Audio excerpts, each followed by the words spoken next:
Good evening, everyone. I'm extremely excited about my paper's topic, and I'm glad that this program gives us the discretion to pursue topics that are of interest to us. I researched African American folklore and how it formed the cultural basis for sharing Christianity in slave communities during the 19th century revivals.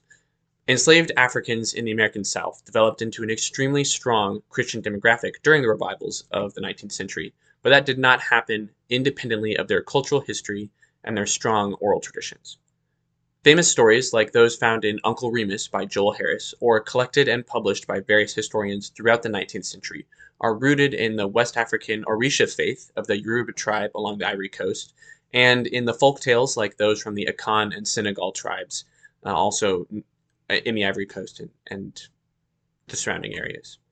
These combined under the extreme stress of slavery and created a culture that was primed to adopt Christianity and propagate it through continued reliance on oral traditions and the cultural acceptance of clandestine worship practices. Oral traditions continued to be so central to the slave populations that a few African Americans even opposed literacy in their churches, calling it a white intrusion on religion, on true religion.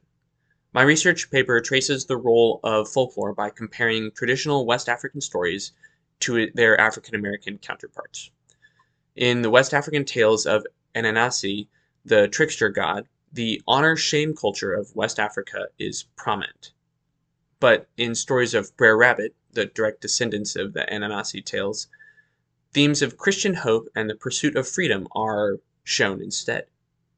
The West African oral traditions were the foundation of this African American Christianity, and it can be clearly seen how Christianity shaped and affected those stories and then was communicated through those stories to future generations.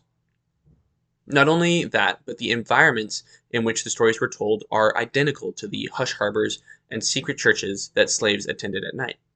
The Federal Writers Project collected dozens of first-hand accounts of these secret services and clearly aligns them to the culture African Americans built around their oral traditions. The stories changed over time to reflect the strong theological emphasis on hope in slave communities. This was a hope for a future free from both physical and spiritual bondage that was found in Christianity and shared throughout the slave populations by their songs and stories. While it's difficult to know how accurate a lot of the stories collected are to those that were told within these secret meetings, the examples that we do have clearly show that Christianity became not only a strong aspect of African American and slave faith, but a strong underpinning for their culture entirely.